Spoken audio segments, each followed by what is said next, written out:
Você abriu Levítico capítulo 21. Eu vou ler dos versículos 16 até o 23. Disse mais o Senhor a Moisés: fala a Arão dizendo: ninguém dos teus descendentes nas suas gerações, em quem houver algum defeito, se chegará para oferecer o pão do seu Deus. Pois nenhum homem em quem houver defeito se chegará, como homem cego ou coxo, ou de rosto mutilado, ou desproporcionado, ou homem que tiver o pé quebrado, ou mão quebrada, ou corcovado, ou anão, ou que tiver belida no olho, ou sarna, ou impinges, ou que tiver testículo quebrado. Nenhum homem da descendência de Arão, o sacerdote, em quem houver algum defeito, se chegará para oferecer as ofertas queimadas do Senhor. Ele tem defeito, não se chegará para oferecer o pão do seu Deus.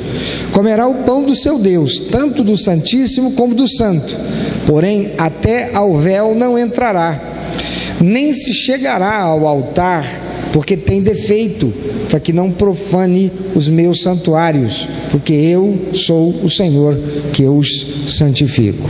Vamos orar mais uma vez? Deus quer falar com você e há uma revelação de Deus para ser aplicada à sua vida, ao seu contexto pessoal e particular de vida.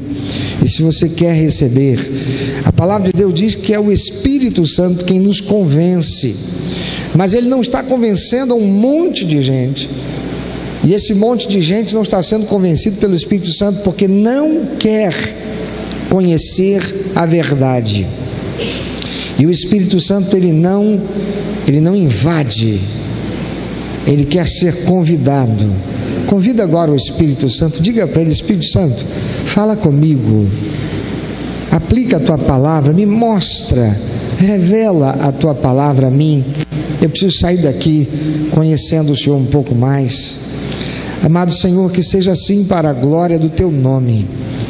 Que o nome do Senhor Jesus seja exaltado mais uma vez na vida de todo aquele que recebe a tua palavra e que reconhece-a como palavra do Senhor e autoritativa para a sua fé e a sua prática diária de vida.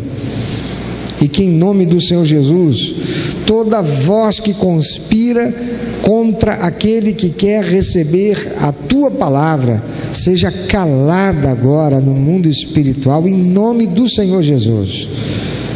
E que esta palavra do Senhor cumpra o propósito para o qual o Senhor a revela, em nome de Jesus. Amém. Amados, esse texto é um texto interessante, mas que quando lido por muitas pessoas causa muito desconforto.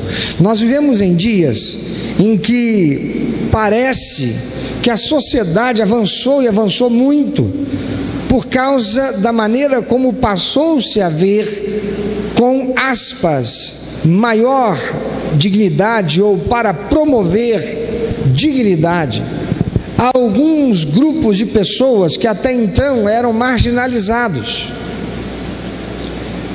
Há uma corrente que é ideológica e política que atua nos chamados direitos humanos, que lamentavelmente nem sempre é direito para os humanos, mas é direito para animais humanos. Porém, de fato é que alguns avanços importantes sociais foram conquistados pela nossa sociedade, muito particularmente aqueles que historicamente foram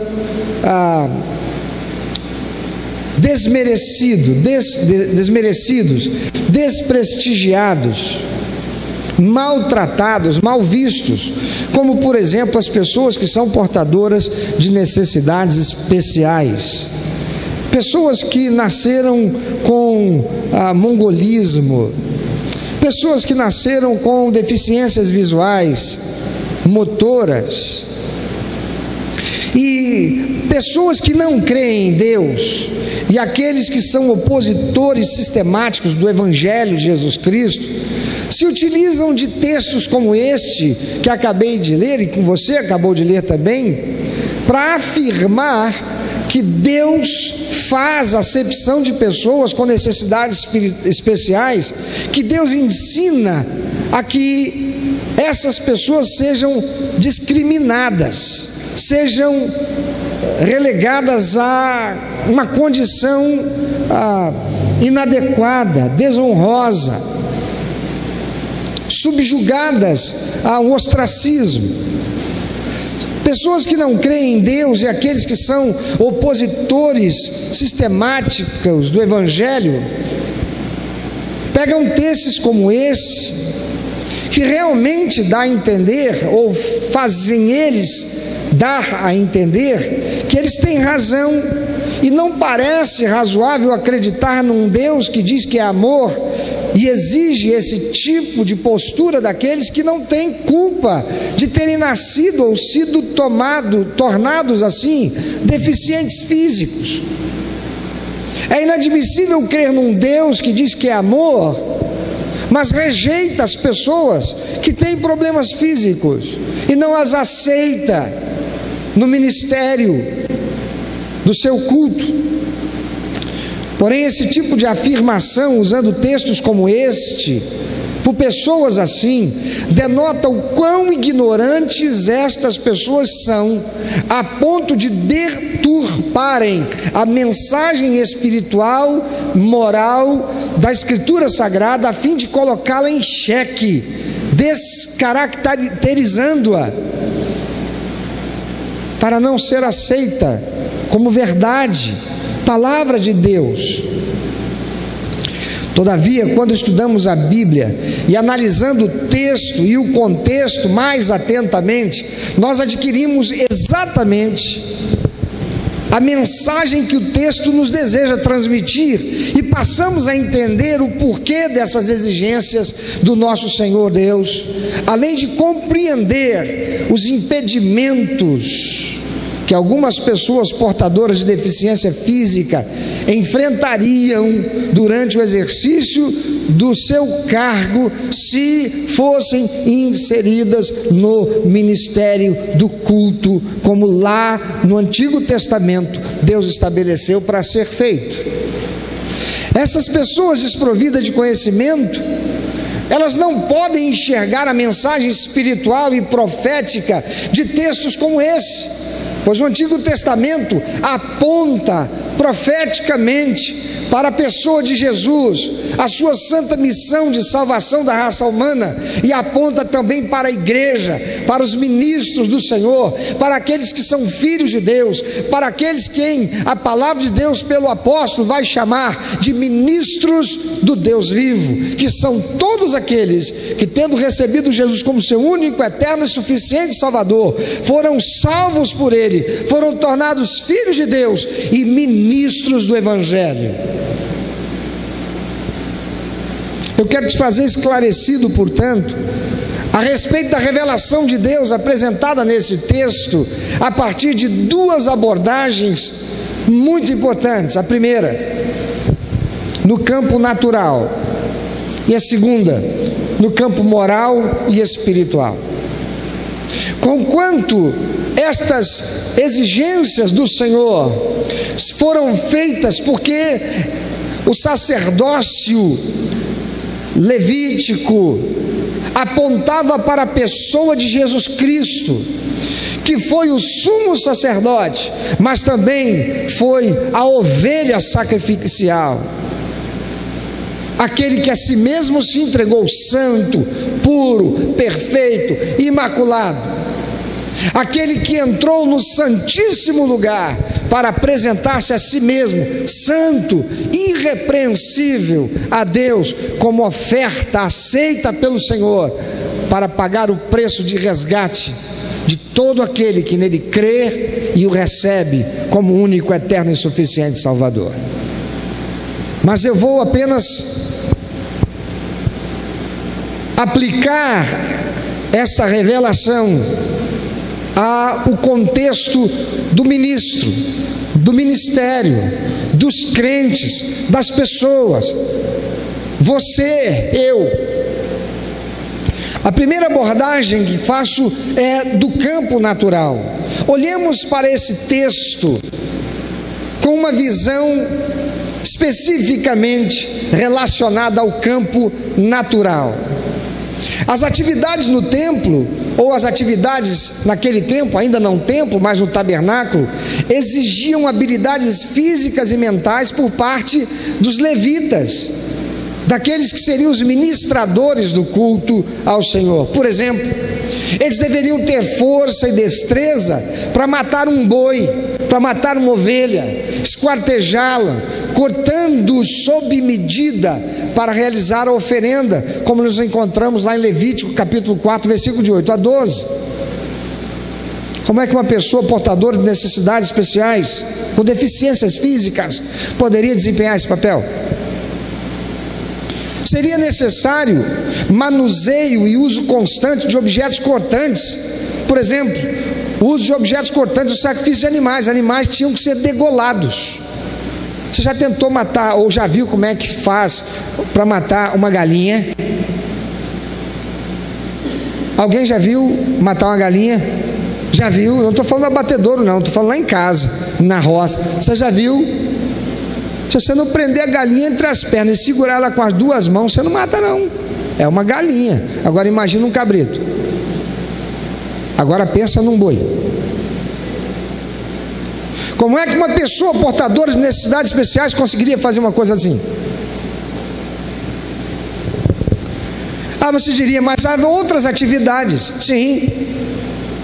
Era, por exemplo, exigido daqueles que ministravam no templo ou no tabernáculo a vigilância noturna e diurna. Como é que uma pessoa portadora de necessidades especiais seria um vigilante? Se tivesse problema para se locomover, como é que seria um vigilante? Se tivesse um problema visual, como é que seria um vigilante? Se tivesse um problema auditivo, como é que seria um vigilante? Essas pessoas, esses ministros, eles tinham que usar produtos inflamáveis para acender o fogo. Você vai encontrar isso em Levítico capítulo 6, de 12 a 13. Eles tinham que conduzir e remover equipamentos e artefatos pesados. Eram eles que tinham que carregar tudo nos ombros ou segurando os varais. Imagina um portador de necessidade especial fazendo isso. Tinham que subir e descer vários degraus e escadas. Tinham a necessidade de ter capacidade intelectual para contar, para ler, para escrever. Faculdade intelectual para ensinar a palavra de Deus. Tinham que fabricar e limpar e manusear utensílios. Tinham que realizar serviços culinários e, mais precisamente, os de padeiro e cozinheiro. Eles tinham que buscar e cortar lenha.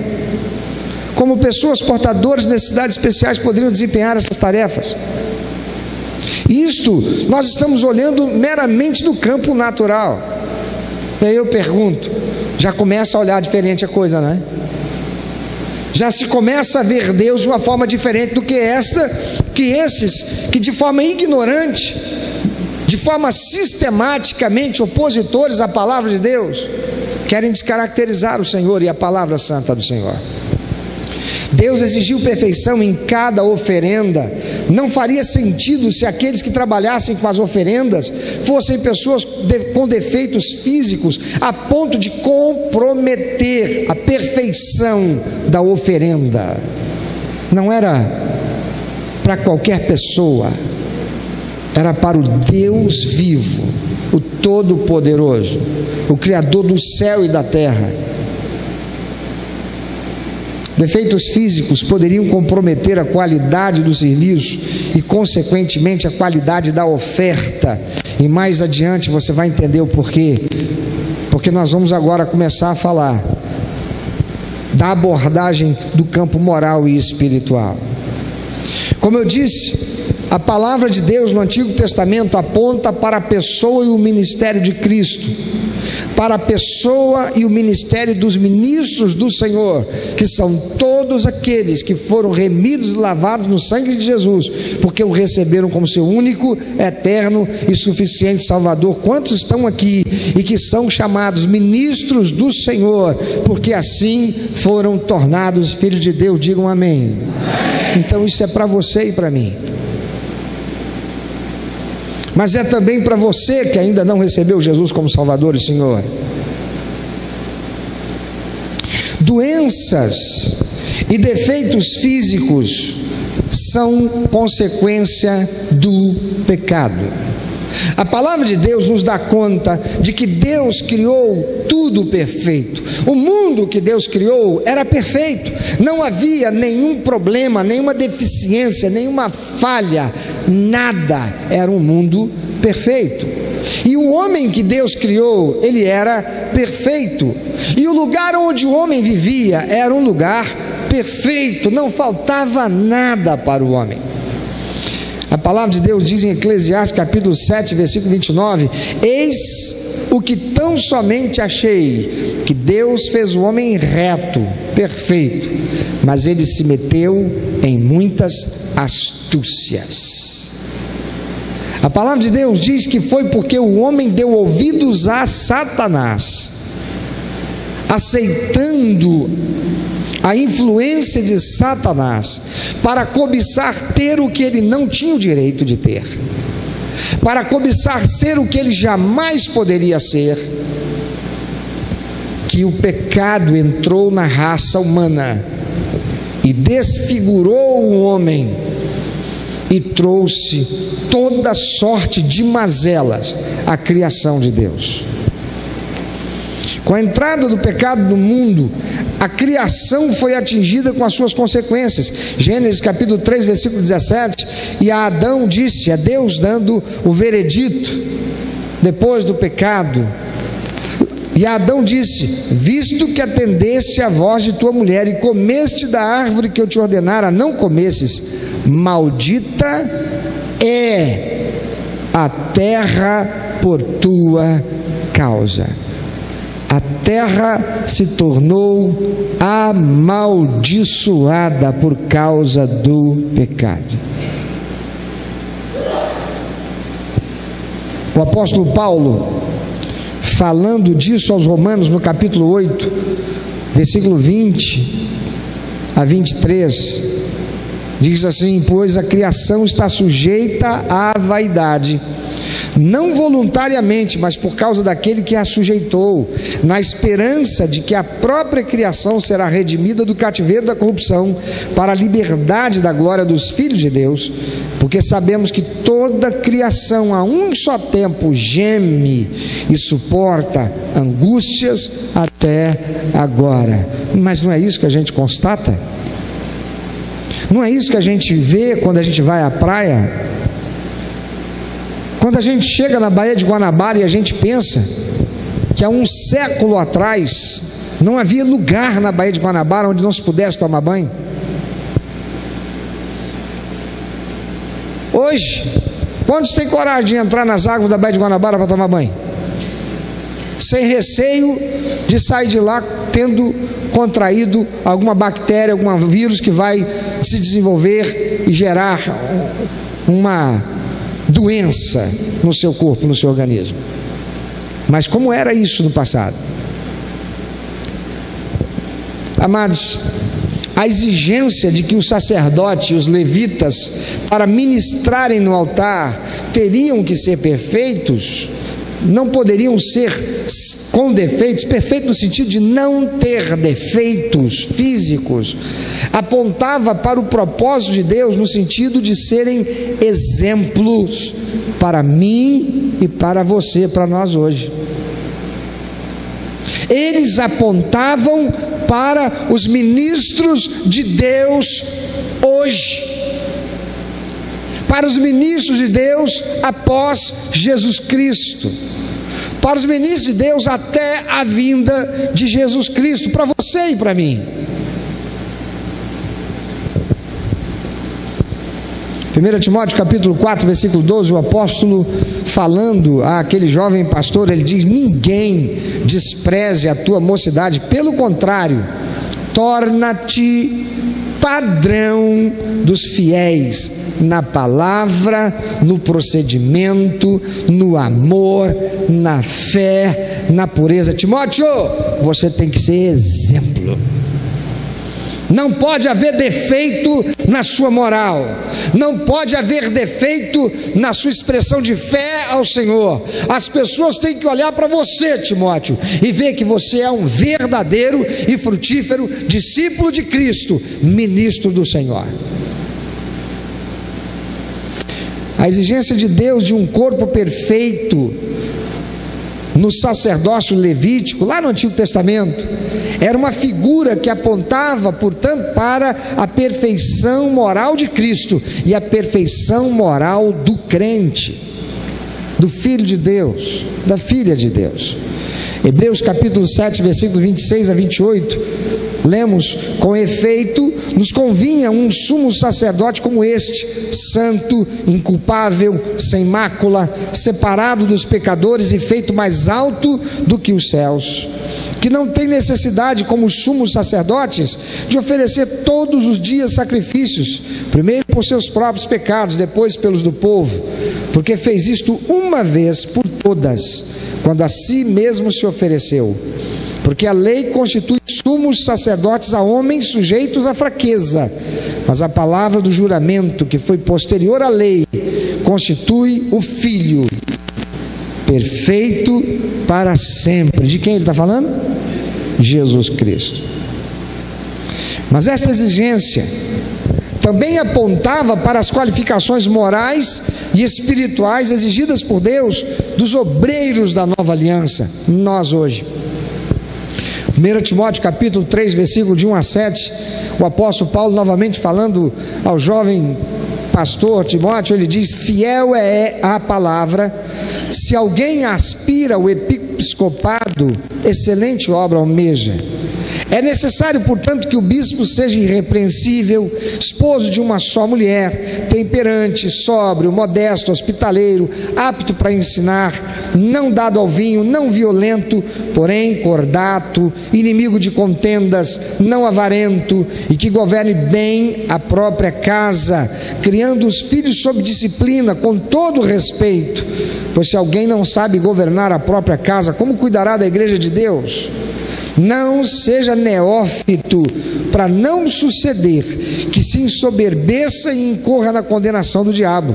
Pelo contrário, é necessário que ele tenha bom testemunho dos de fora, a fim de não cair no opróbrio e no laço do diabo.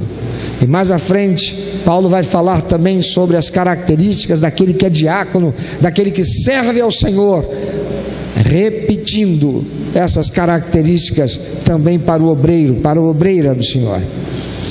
Amados, o texto de Levítico, capítulo 21, 16 a 23, que lemos no princípio, nos dá uma ideia daquilo que era transitório, uma sombra do futuro, apontando para a pessoa de Cristo, sumo e perfeito sacerdote, para os seus ministros, os filhos de Deus. Nós hoje, como nós veremos agora a partir desse momento, destrinchando aqui, à luz desse texto, os 13 tipos de defeitos que impediam um levita ao ministério sacerdotal e que ainda hoje está valendo, porque impedem a um crente a exercer o ministério, porque se ele o fizer, não estará honrando a Deus. Pelo contrário. Levítico capítulo 21, versículo 17, fala a Arão dizendo, é Deus que manda Moisés fazê-lo: ninguém de tua semente nas suas gerações em que houver alguma falta, chegar-se-á para oferecer o pão do seu Deus. Pois nenhum homem em que houver alguma deformidade se chegará, como um homem cego, ou coxo, ou de nariz chato, ou de membros demasiadamente compridos, ou homem que tiver o pé quebrado, ou a mão quebrada, ou corcovado, ou anão, ou que tiver belidas nos olhos, ou sarna, ou impingem, ou que tiver testículos quebrados, ou defeito na visão. Por que é que Deus exigiu isso? Por que ele falou que o cego não poderia entrar no ministério? Não deveria ser um levita servindo no tabernáculo ou no templo, no ministério do Senhor? Porque os olhos, e eu estou agora fazendo a abordagem o quê? Moral e espiritual. Os cegos, ou os olhos, melhor dizendo, não são capazes de enxergar sem a mente. É por meio dos nervos ópticos que são enviados ao cérebro todos os estímulos que os olhos recebem.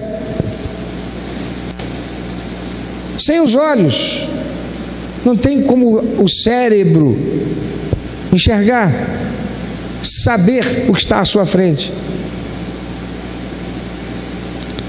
E é lá no cérebro que os estímulos produzidos pela luz que entra através dos olhos, e essas informações que vão pelo nervo óptico até o cérebro, são interpretadas. Aquele que não tem visão não está apto para o sacerdócio. Do que é que esse texto fala em relação aos ministros do Senhor? É que líderes e todo cristão, todo aquele que foi tornado filho, foi tornada filha de Deus, foi chamado para ser ministro do Senhor, e ministro é exercer liderança.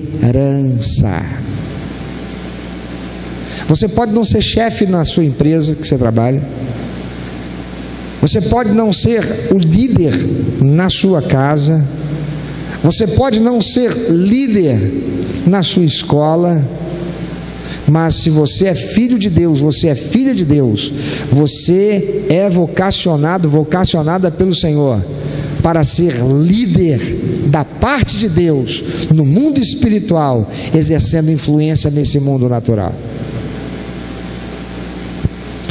E líderes sem visão é como um carro sem farol de noite.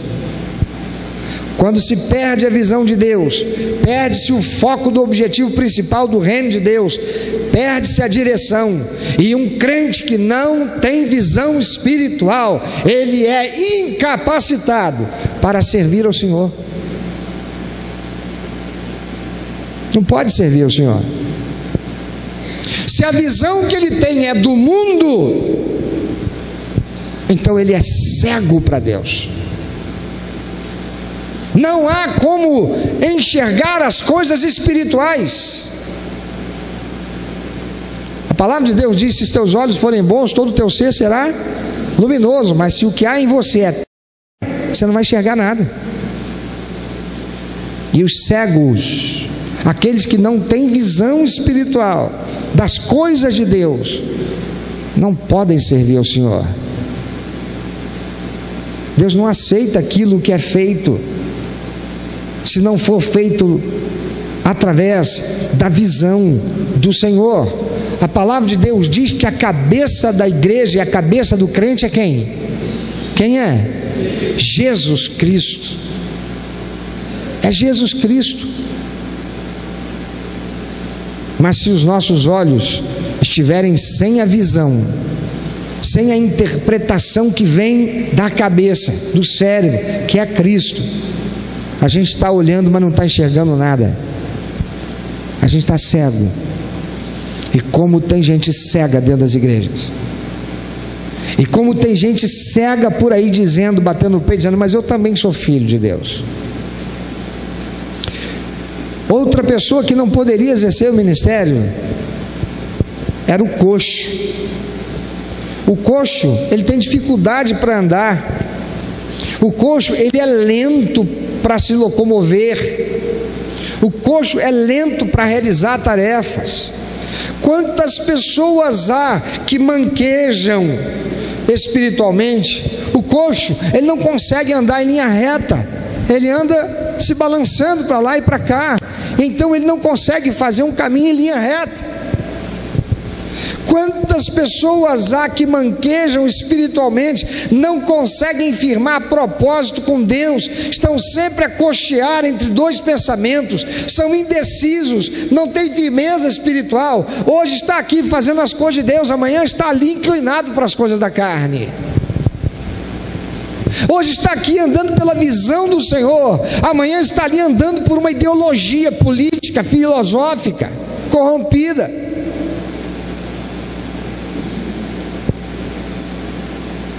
São pessoas indecisas, não têm firmeza espiritual. O ministro do Senhor, o crente que está comprometido em ser um cristão autêntico, em dar prazer ao coração de Deus, precisa ser decidido, precisa ser seguro a respeito da verdade, precisa ter posição firme em Cristo Jesus. Não pode cochear. A outra pessoa de quem o texto fala são pessoas com nariz chato. O que tem o problema de nariz chato? Olha, se você tem um nariz chato, hoje, graças a Deus, não é seu problema. Se você não gosta do seu nariz, não é por isso aí não. Alguns têm o nariz compridinho, não é chato, ele não gosta porque o nariz dele é compridinho. O outro, o nariz dele é chato, ele não gosta porque o nariz dele é chato. Mas não é por causa disso aí não. É que esta era uma figura profética, porque o nariz é o órgão do olfato. E como é que aquele que iria estar exercendo o ministério no tabernáculo ou no templo e precisava preparar o alimento que iria ser oferecido no altar do Senhor, como é que ele poderia sentir o aroma das coisas? Mais ainda, quem tem capacidade para perceber o cheiro das coisas não sabe distinguir aquilo que está estragado daquilo que está bom. É ou não é? Você já experimentou comer uma coisa com o nariz entupido? Como é que você sente o gosto das coisas quando você está gripado, que está com o nariz assim entupido? Você sente o gosto das coisas? Não.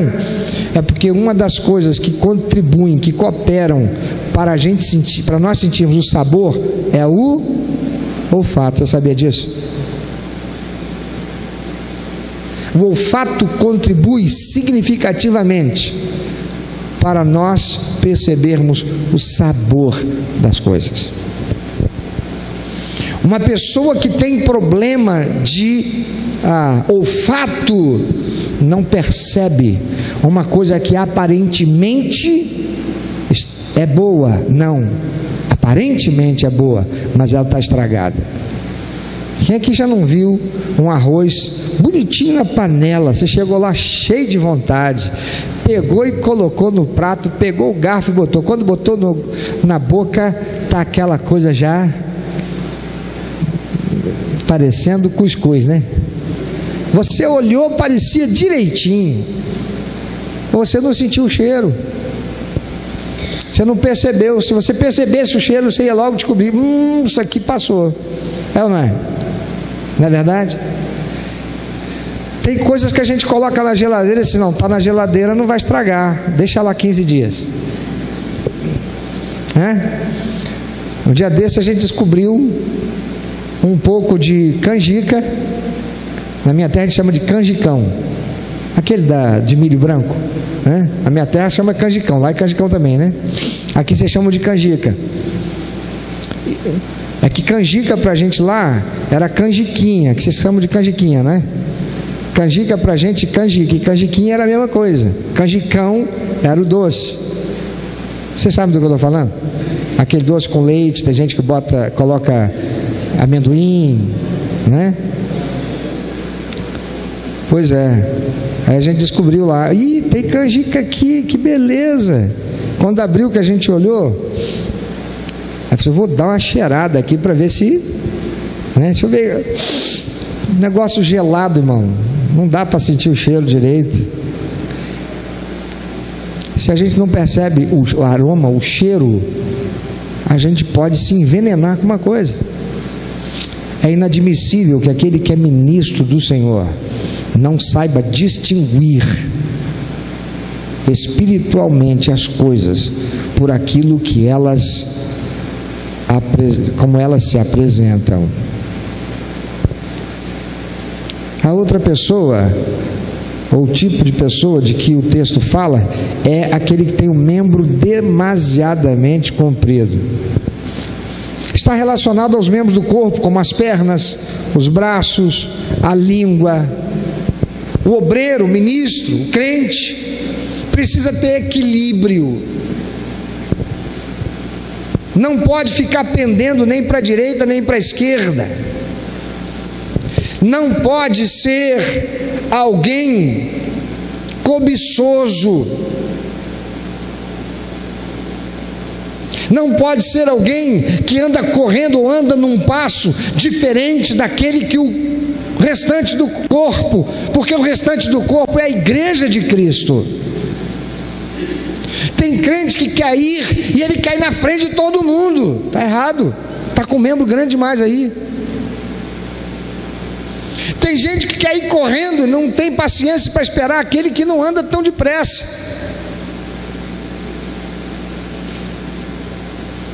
Membro comprido também é língua. O crente não pode ser fofoqueiro.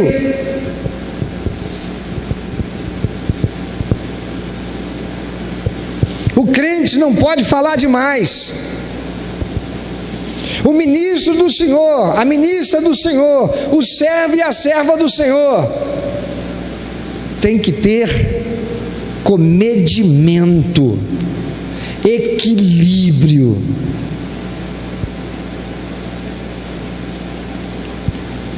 Tem gente que é espalhafatosa. Tem crente que é chato, cri-cri e pernilongo. O vizinho não gosta dele, por quê? Porque ele enche a paciência do vizinho com o tal de Jesus Cristo. Ele não tem medida para as coisas, não tem simancol, tem um membro grande demais. Tem gente que tem as pernas compridas demais, não para em casa, está sempre na casa dos outros. É inconveniente. Ele chama atenção não por causa da vida de santidade dele, não. Ele chama atenção, ela chama atenção porque é inconveniente, é destoante. Mas não é destoante porque anda pelos princípios e valores da palavra de Deus, não. É exatamente pelo oposto.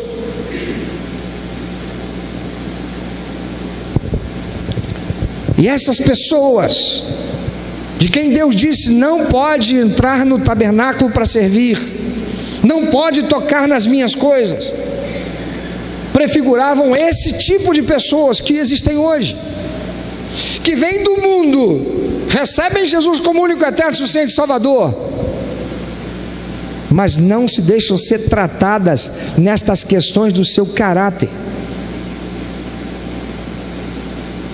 Ele fala de pessoas com pés quebrados, não podia entrar no tabernáculo para servir. Geralmente essas pessoas, elas vivem como? Sentadas. Miqueias capítulo 2 versículo 10 diz: levantai e andai, porque aqui não é o lugar do vosso descanso. Mas como tem crente que não desprega o traseiro do banco, parece que os pés deles são quebrados. O ministro de evangelismo diz: olha, nós vamos ter mutirão evangelístico ao redor da igreja, no nosso lago de peixes. Ele tem o pé quebrado, ele não levanta de casa, ele não sai, não vai não.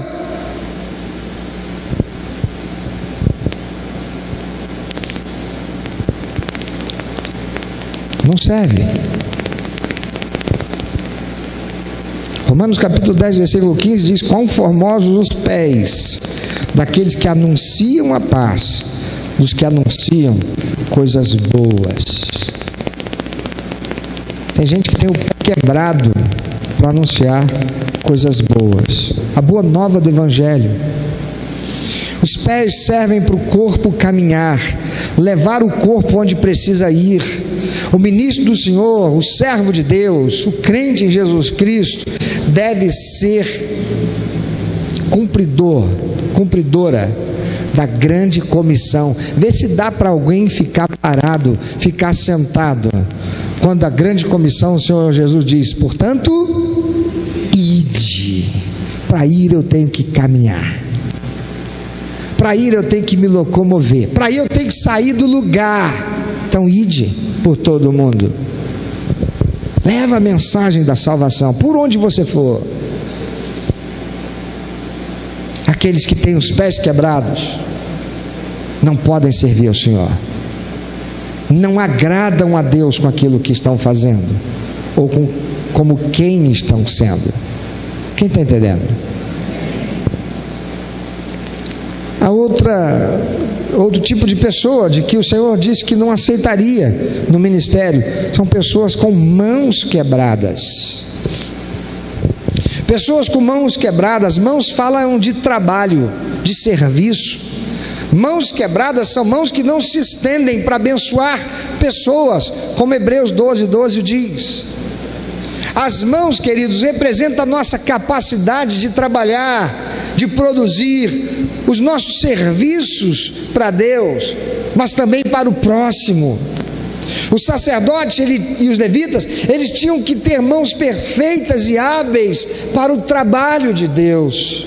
Mãos falam de serviço, falam de servir. É preciso que os servos do Senhor estejam aptos e prontos para servir. Estenda a sua mão, olha para ela. Se você apresentasse elas para Deus, e se nelas agora estivesse aí o resultado do teu trabalho, do teu serviço ao Senhor, o que é que Deus veria aí? X horas na administração do projeto Gerando Futuro? Não serve para Deus. X horas em Babi, batendo de porta em porta para um evento de ação social? Não serve para Deus. Porque o que serve para Deus são as vidas que você usou a sua mão para abrir a palavra e mostrar a elas a verdade da salvação, com o propósito de torná-las libertas, salvas do fogo eterno, da perdição eterna, e serem conduzidas à salvação em Cristo Jesus. O serviço social que você realiza, desprovido do serviço espiritual, que é a razão última para o que nós existimos, conforme está em Efésios capítulo 1, não é aceito por Deus. Deus não aceita o corcovado, corcunda. Não podia ser corcovado ou corcunda. O corcunda é aquele que só olha para onde? Para baixo. Ele tem um problema físico que não permite que ele olhe para cima. Ele tem um problema que não permite que ele olhe para frente. No âmbito espiritual, amados, o sacerdote, o ministro, o crente, o filho e a filha de Deus tem que ter a visão do alto, para olhar para o alto, tem que levantar a cabeça, tem que ficar ereto, tem que olhar para cima. O salmista diz: elevo os meus olhos para o monte que é de onde me virá o socorro. Mas tem muita gente que é corcunda, não enxerga as coisas espirituais porque não está olhando para elas. Por quê? Porque estão debaixo da opressão espiritual de demônios aos quais se submeteram, ou já permitiram que o secularismo lhes causasse um peso tão grande sobre si que não mais levantam a cabeça para ter a visão focada no alto, no Senhor. A Bíblia diz que se nós esperamos em Deus só nessa vida, nós somos os mais miseráveis dos homens. O Salmo 141, versículo 8, o salmista diz: os meus olhos estão postos em ti. O ministro do Senhor não pode ter o olhar voltado para o mundo, mas para o alto, onde o Senhor Jesus está.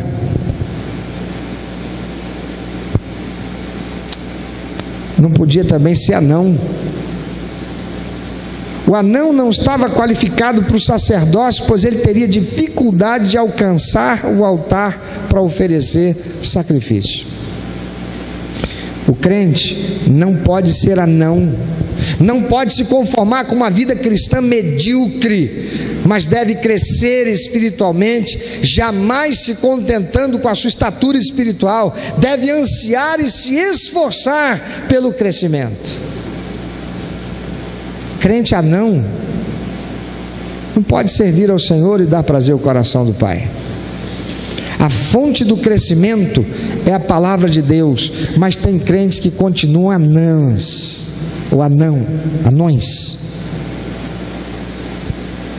A base do crescimento espiritual está no Senhor Jesus, mas tem gente que está investindo na faculdade, tem gente que está investindo na formação, tem gente que está investindo na pós-graduação, tem gente que está investindo no estudo secular, na construção de uma realidade secular, e não em Jesus.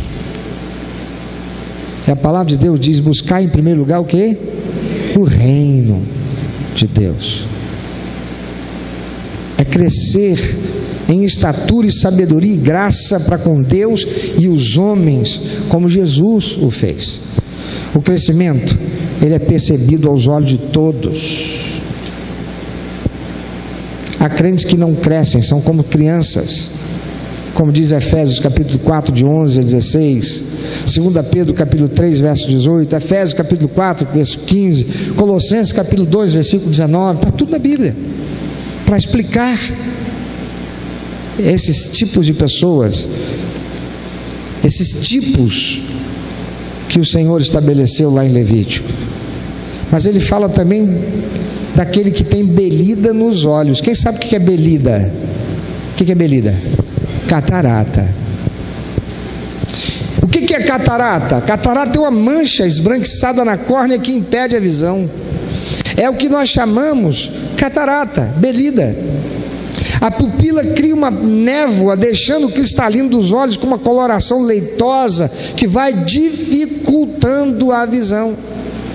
Quem tem belida nos olhos tem visão deficiente, limitada, e o crente com esse defeito é como o sacerdote. Ele não estaria apto, como levita, não estaria apto para oferecer o pão no altar do Senhor. Não ia enxergar o que estava fazendo, não faria direito o que deveria ser feito. O homem de Deus, a mulher de Deus não pode ter belida nos olhos espirituais, precisa ver com clareza, precisa enxergar as coisas com olhos espirituais. A palavra de Deus diz que a salvação vem pelo ouvir, e ouvir dá. Mas como é que você vai ouvir a palavra de Deus se não lê? Só se você for cego e alguém lê para você, aí você vai ouvir. Tem gente que lê esse texto e aplica ele literalmente. Mas se isso fosse verdade, todo mundo que viesse a um culto e ouvisse a palavra de Deus saía daqui convertido. E isso não é verdade, porque isso não acontece. Não é assim. A salvação vem pelo ouvir a palavra de Deus. Você ouve a palavra de Deus quando você lê, você a ouve dentro de você. É o Espírito Santo quem convence ao nosso espírito a respeito da salvação, a respeito do pecado, da justiça e do juízo.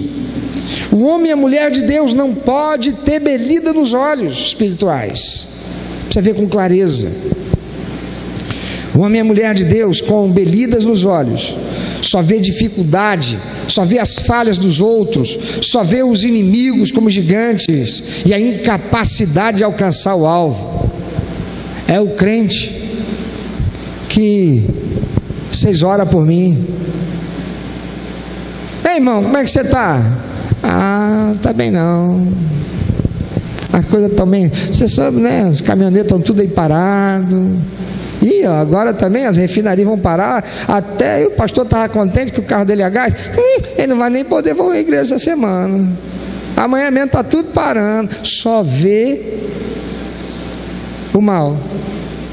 E a palavra de Deus pelo apóstolo Paulo em 1 Coríntios 13, falando a respeito do amor, o apóstolo Paulo, da parte de Deus, ele diz que o amor não suspeita mal. E como tem crente com belida nos olhos, porque está sempre esperando o mal, está sempre esperando o mal, e por causa disso está sempre se escondendo, está sempre se omitindo, está sempre correspondendo com arrogância, com ignorância, já está esperando o mal. Antes de que a boca termine de falar o que estava falando, já está pensando algo negativo daquilo que a pessoa não falou. A saúde da nossa alma depende da saúde dos nossos olhos, disse Jesus em Mateus 6, 22, 23. Se os teus olhos forem bons, todo o teu ser será luminoso. Mas se a luz que em ti há são trevas, então você está perdido. A outra pessoa, o décimo tipo que o Senhor fala que não deveria servir no ministério, é aquele que tivesse sarna. Talvez você viesse dizer assim: eu também não ia querer não, eu não ia querer estar nem perto dessa pessoa, Deus me livre. Eu não vou perguntar quem já teve sarna não, viu? Porque o negócio é chato. Aliás, tem gente que chama chato de sarna e sarna de chato, porque é chato mesmo, né? Sarna é conhecida cientificamente como escabiose, não é isso? É uma infecção causada por um parasita chamado, sabe o quê? Isso mesmo, aquilo que mais ocupa o ambiente da sua casa, ácaro. Então olha para quem está do teu lado, pode estar cheio de sarna. Porque quem é que não tem ácaro em casa? Tem gente que já começa a se coçar. Ai, ai, ai. É igual falar em piolho, a gente já coça a cabeça. É um negócio assim psicológico, né? O Senhor diz: sarna, a pessoa que tem sarna não pode tocar no ministério, não pode tocar nas minhas coisas. Por quê? Qual é a aplicação moral e espiritual desse tipo, que tipifica pessoas hoje assim? É que a sarna, querido, pode atingir qualquer pessoa. Vamos imaginar um sacerdote diante do altar se coçando deselegantemente. Aí ele pensa: o cara vai servir lá, aí de repente ele até se esquece e dá uma coçadinha.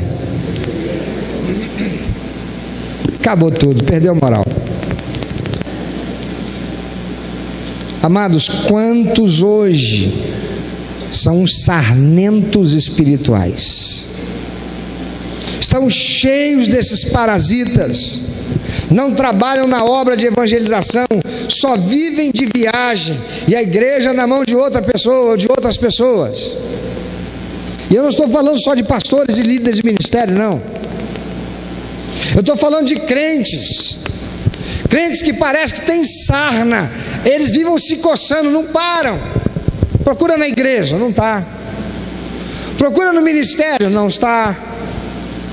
Tem crente que antes não tinha nada, estava sempre servindo ao Senhor, e por conta da sua fidelidade, da sua dedicação, da sua expressão de honra ao Senhor, o Senhor abençoou, o Senhor abriu as janelas do céu, o Senhor prosperou. Agora que prosperou, procura, arrumou sarna, agora tem sarna. Fim de semana, não está na igreja. Por que nunca? Por quê? Porque agora tem carro, tem casa de praia, tem grana para ir para algum lugar. Parece crente que está com sarna. Não tem tempo para servir, não tem tempo para trazer pessoas para Jesus. Por quê? Porque está com sarna. Não para, eu trabalho, só pensa em trabalhar e ganhar dinheiro. É sarna. A sarna pode ser também contagiosa, ela afasta as pessoas de nós. Quem é que quer ficar perto de uma pessoa com sarna? Só o marido da sarna.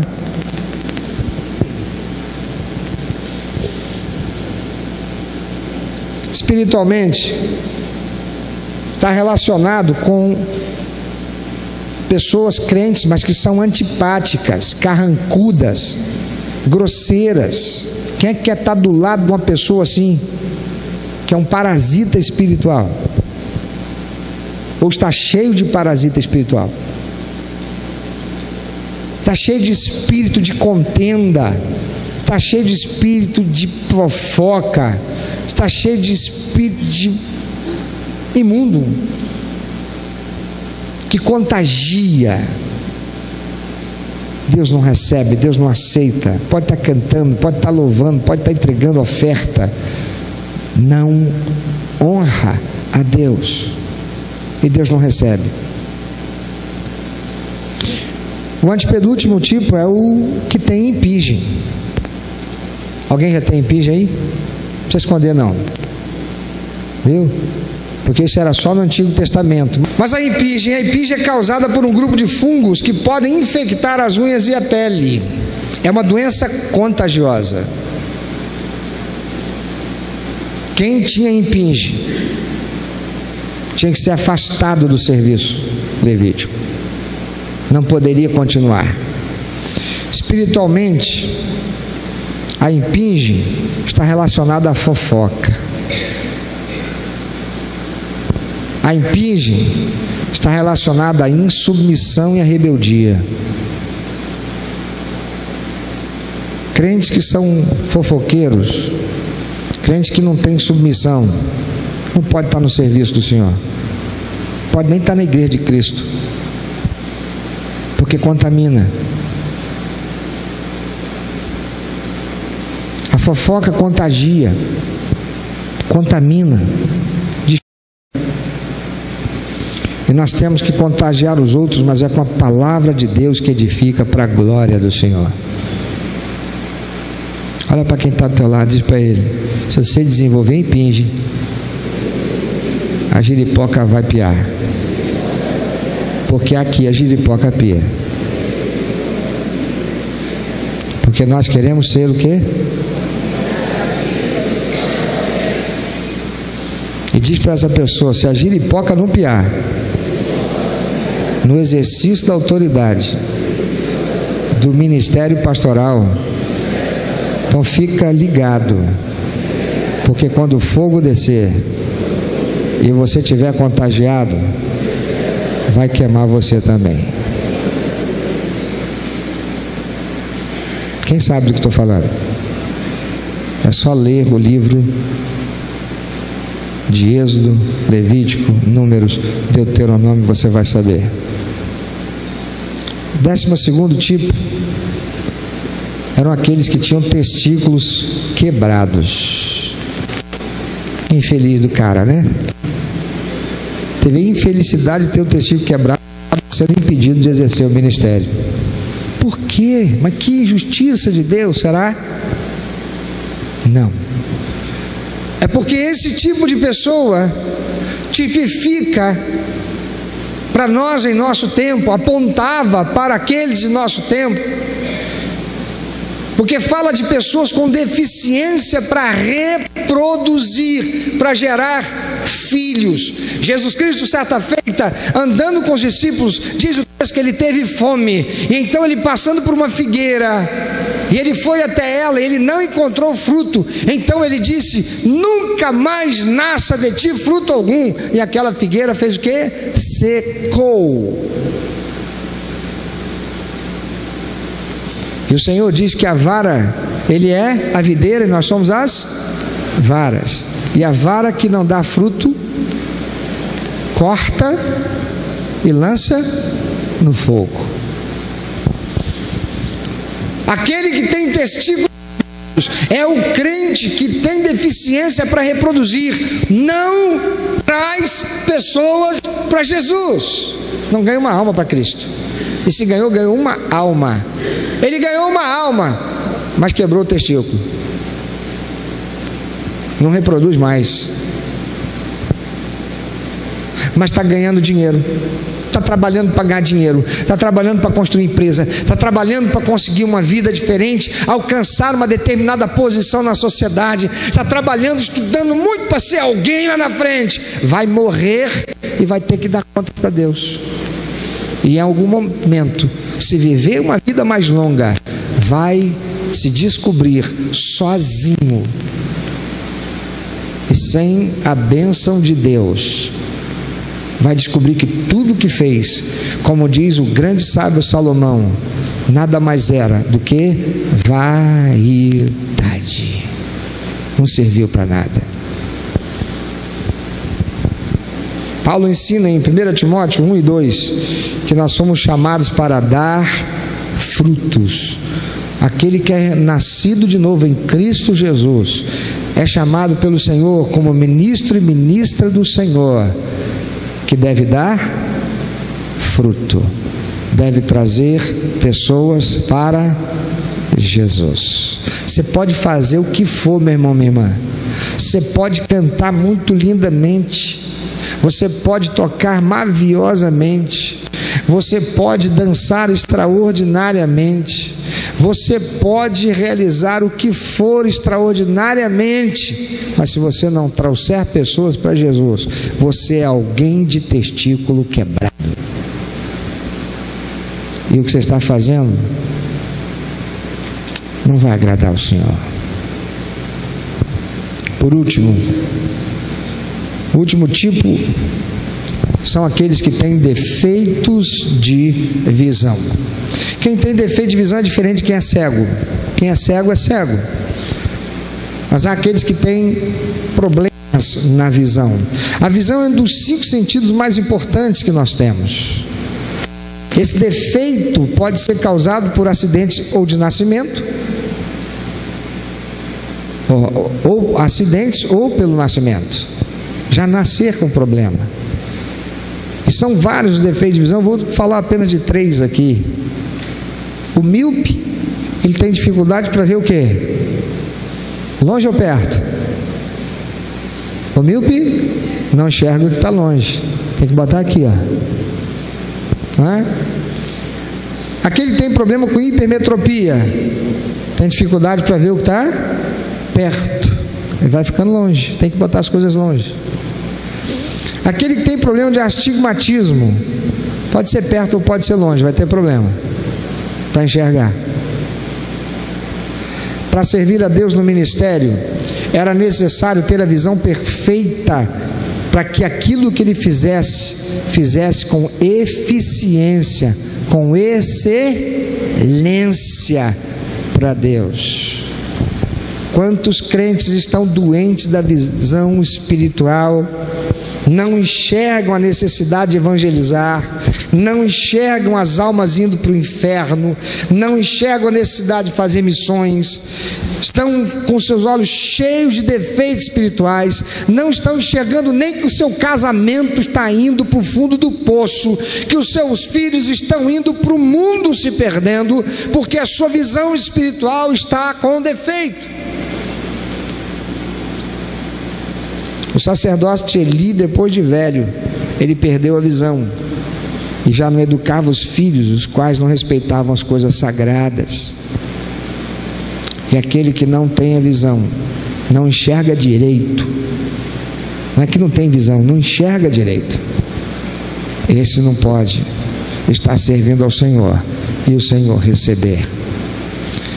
Amados, esse texto nos diz que o nosso Deus, ele é excelente, e o padrão dele é excelência, e aquilo que nós fizermos para Deus, se não for do jeito de Deus, com excelência, nós não iremos dar prazer ao coração de Deus. E a palavra de Deus diz que a alegria que nós produzimos ao Senhor é trazida a nós por consequência, ou gera para nós uma consequência que é o quê? A força que vem de Deus. Porque nós vivemos num mundo que está debaixo do domínio do diabo. E para viver aqui com paz, equilíbrio e satisfação, é preciso que nós venhamos dar prazer ao coração de Deus. E para dar prazer ao coração de Deus, nós não podemos ter defeito na visão, não podemos ser crentes de testículos quebrados, não podemos desenvolver impinge, não podemos ter sarna, não podemos ter belida nos olhos, não podemos ser anões espirituais, não podemos ser corcundas espirituais, não podemos ter as nossas mãos quebradas para não servir ao Senhor, não podemos ter os nossos pés quebrados, nos acomodarmos na situação que estamos, não podemos ter os membros demasiadamente compridos e não sermos inconvenientes, não podemos ter os narizes chatos. É preciso discernir as coisas ruins, podres, daquelas que são perfeitas. Não podemos costear entre a palavra de Deus e os princípios desse mundo. Não podemos ser cegos. Precisamos ter a luz do Espírito Santo brilhando dentro de nós. Você pode pensar sobre isso um pouquinho? Precisamos nos voltar para o padrão que o Senhor exige, para que aquilo que estamos oferecendo a Ele seja aceito como culto, como adoração, porque Ele é perfeito, Ele é santo, Ele exige que sejamos separados, exclusivos para Ele, ofertando com excelência. Não é o dinheiro, porque Ele diz que a gente pode trazer 1 milhão e Ele não receber. Se o padrão da nossa vida, se a condição da nossa vida, se nós estivermos encaixados em algum desses tipos aqui. Mas maravilhoso é que vivemos no tempo da graça, porque Jesus, o sumo sacerdote, o perfeito, também foi a ovelha, o cordeiro santo, perfeito, no sacrifício santo e perfeito que o Pai recebeu.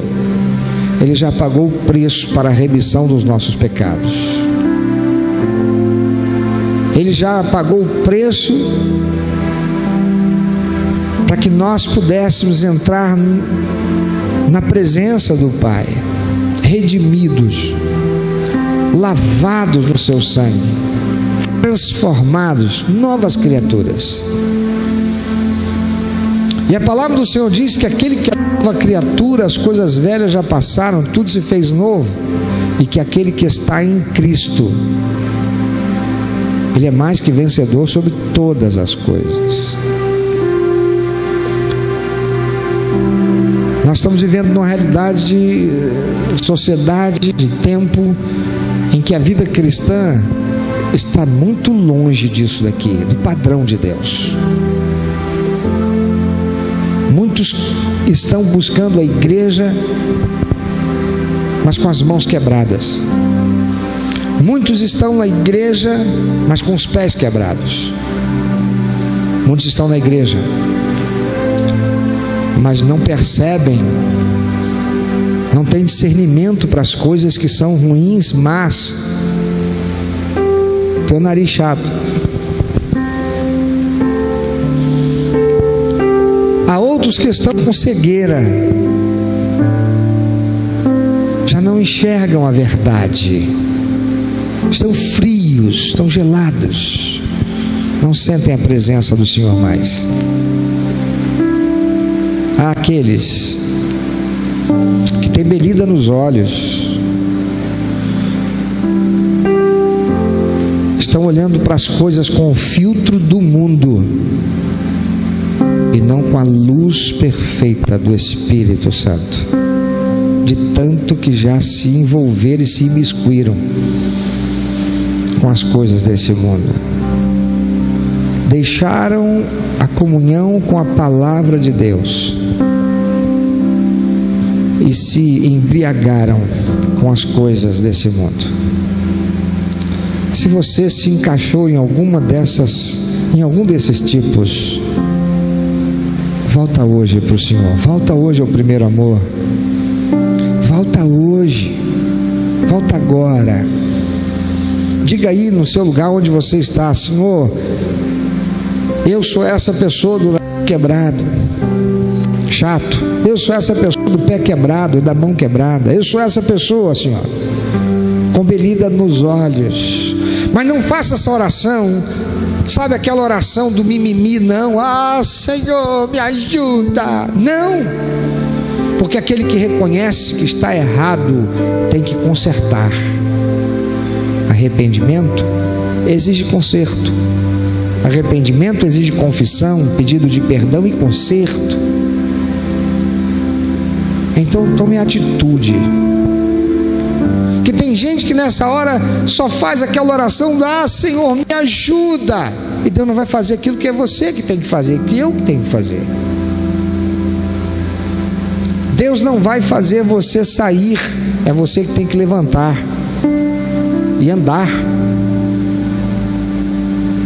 É você que tem que dizer: eu não vou mais ser essa pessoa de pés quebrados, não vou ser mais essa pessoa de mãos quebradas, não serei mais essa pessoa de nariz chato, não serei mais esse cego, não serei mais essa pessoa com belida nos olhos, não serei mais essa pessoa com impinge, com sarna.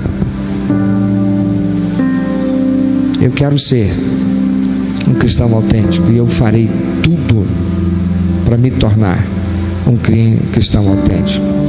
Eu vou viver exatamente o oposto disso. Eu quero pegar depois essa palavra, eu quero ruminar essa palavra,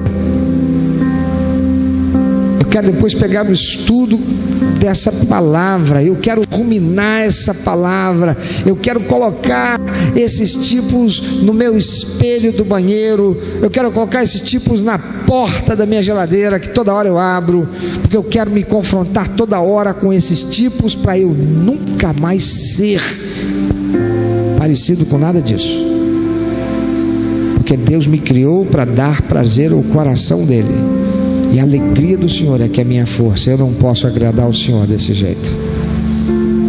Então diga para o Senhor: Senhor, estou aqui. Se você recebe essa palavra, se Deus tem falado ao teu coração, se você reconhece que ela se aplica a você, faz um sinal, dá um sinal ao mundo espiritual, fique em pé onde você está e fala com Deus. Não vou pedir para você vir aqui à frente não, mas fique em pé no seu lugar, começa a falar com Deus: Senhor, eu hoje me enquadrei nesse tipo aqui, mas eu hoje tomo atitude para deixar de ser isso aí. Não vou ser isso mais não. Eu quero ser um vaso de honra para o louvor da tua glória. Eu quero ser um instrumento para o louvor da tua glória. Eu quero experimentar o melhor do Senhor que está reservado para mim. Eu quero ser bênção na minha casa, na minha família, no meu casamento, na vida dos meus filhos, na empresa que eu trabalho, no ministério da igreja, na vizinhança em que eu moro. Eu quero fazer diferença, eu quero ser instrumento do Senhor. Eu não aceito continuar desse jeito, eu não aceito ser desse jeito, eu não aceito ser rejeitado pelo Senhor, porque é minha culpa. Eu vou fazer diferente, eu vou ser diferente para a tua glória, Senhor. Fala com Deus. Se você ficou em pé, abra a sua boca e fala com Deus agora.